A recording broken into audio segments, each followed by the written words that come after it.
In recent days, we've witnessed the tension in Tanzania since the onset of the election period, with protesters taking to the streets demanding for a better, fair election.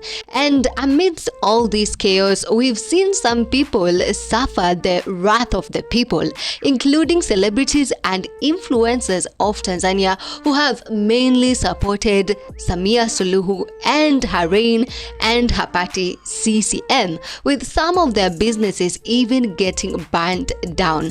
Now, amidst all this chaos stands one of Africa's biggest stars, Diamond Platnumz, whose once golden public image seems to be currently melting under the heat of his own political choices, but also the heat of change in Tanzania. Fanya kazi, mwisho wa siku ni kufanya kazi. Nasifanya kazi na asifanya kazi asile. The WCB boss, once respected by his people as Simba, as the lion of East Africa, was forced to run out of his own jungle after years of waving the flag high for President Samia Suluhu and her government. Diamond has suddenly found himself cornered by the very people who made him a star. It all started like a love story. We've all seen these songs from Diamond, from the Wasafi group, music and praises all for Samia Suluhu.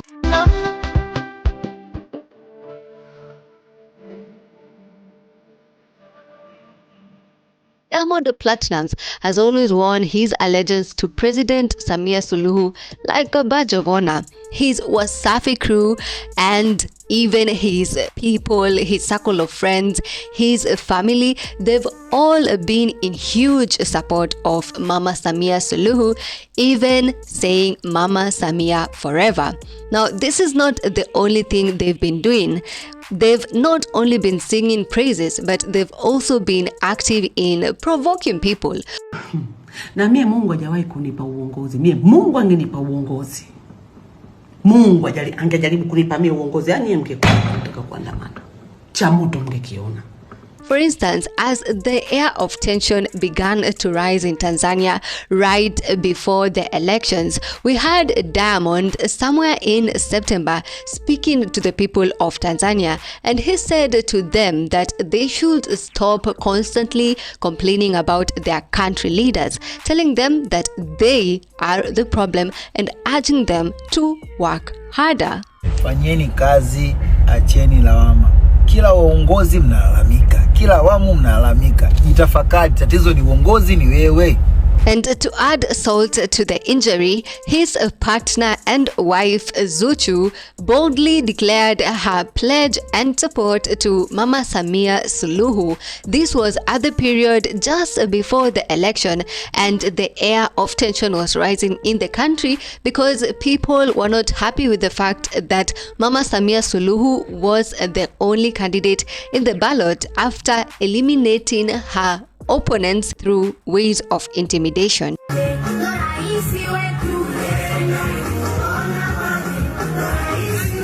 The current elections, marred with tension, protests, and allegations of an oppressive regime, have pushed citizens to the edge. People are crying for change, for freedom, for a voice. But Diamond, the country's biggest influencer, was telling them to pipe down and work harder, as his wife boldly proclaimed her pledge towards the government, and not forgetting his sister Queen Darleen, who had the guts to say online that if she could, she would cripple the people who wanted to protest or were planning to protest just days before the election day. And just hours before the election day, Diamond took to social media once again, pledging his undying support for Samia Suluhu. He declared that he and everyone around him would be voting for her, praising her leadership in a long emotional post. But Tanzanians were done listening. The tide turned so fast, faster than Diamond and his people could have ever imagined.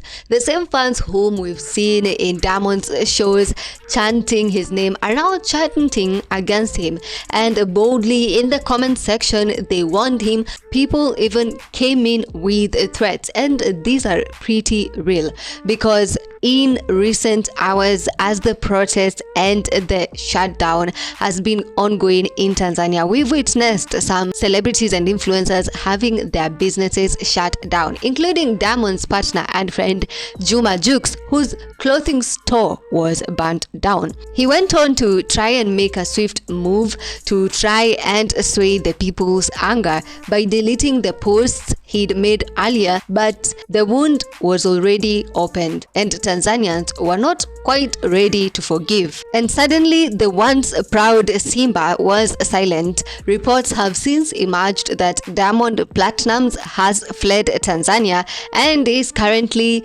seeking refuge in Kenya, following the mountain of threats. For a man who recently told Tanzanians to work harder and stop complaining, this retreat looks more of like tucking his tail between his legs. But Tanzanians have been ruthless with him and many others who are accused of selling out their country for political and monetary favor. And that's how the people of Tanzania have forced the artist to flee from his country. Talk to us in the comment section. Let us know your thoughts on this. Do you think the Tanzanians did a great thing, or do you think Diamond was treated unfairly? Talk to us in the comment section, and thank you for watching this video. Also, let us know, should this be implemented in the 254 as well? Talk to us in the comments and stay tuned to stay updated right here on BNN.